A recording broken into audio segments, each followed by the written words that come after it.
The royal ritual. God save the king. Is it still a fascist regime? I sat on the pew of my friend's house in front of a huge TV HD screen, watching the coronation with all its pomp and circumstance, and debating, well, with my tripped out friend, if this day was the beginning of a new realm in the UK.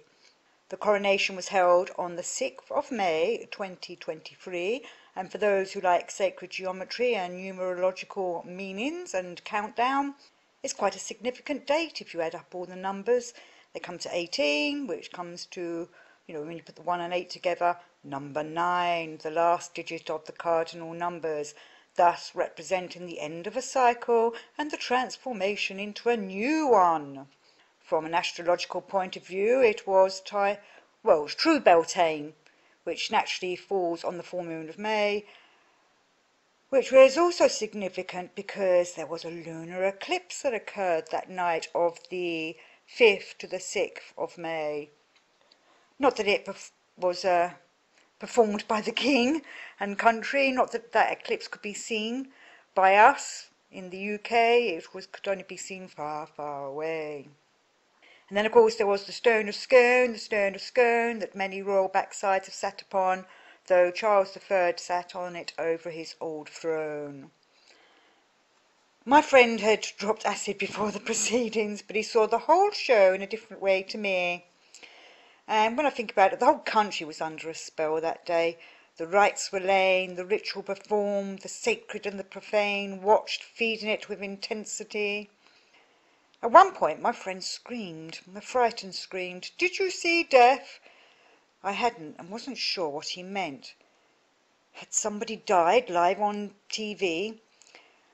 What had happened was that the Queen, the King, and fellow compatriots had already made their procession through the Cathedral of Westminster, and when they finished their procession, or when they was coming to the end of it, you could see in the background a hooded figure, and my friend was saying the hooded figure was in black, he was carrying a scave.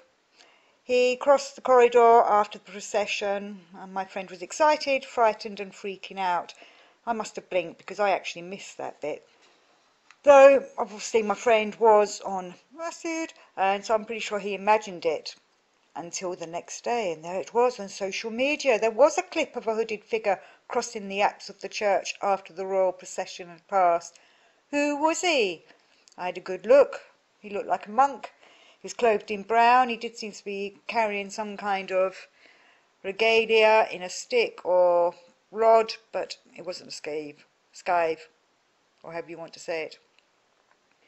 Westminster Abbey put out a statement that it was a verger, just doing his duties, but not part of the procession.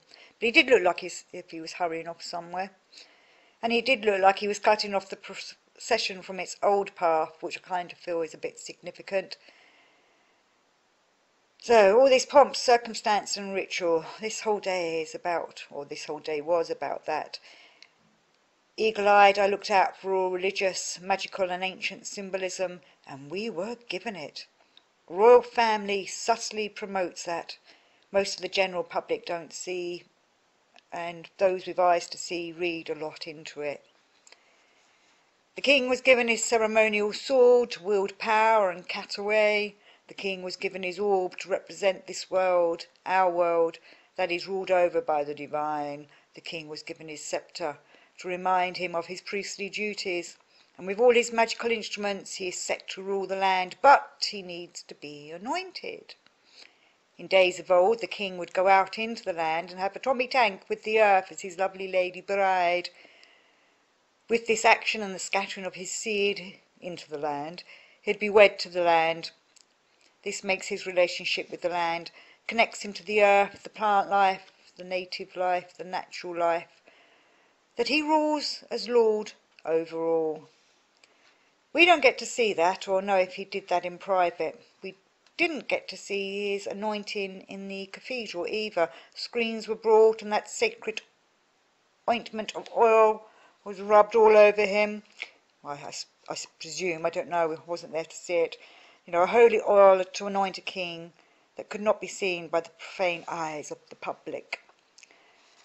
So as the king was being rubbed all over by the spiritual allspice, I wondered about all the regalia. The king's sister, his eldest son and wife, all dressed in what looked like rather starched and colourful uniforms that wouldn't go amiss at some secret society's main do, though I actually thought they looked a bit like high-class representatives of an airline company. Fly royal for a regal flight. So there was much symbolism in crosses, letters, fancy jewels that all fitted in with a fortune-making spell that would bring health, wealth and happiness, hopefully not just for the royal family, but for their subjects too. Hopefully he'll go forward with a vision that will bring everyone together that's best for the land.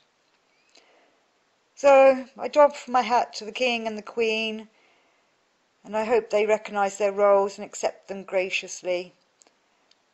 And they accept these roles that they're taking on for the land, the people, and the future. God save the King.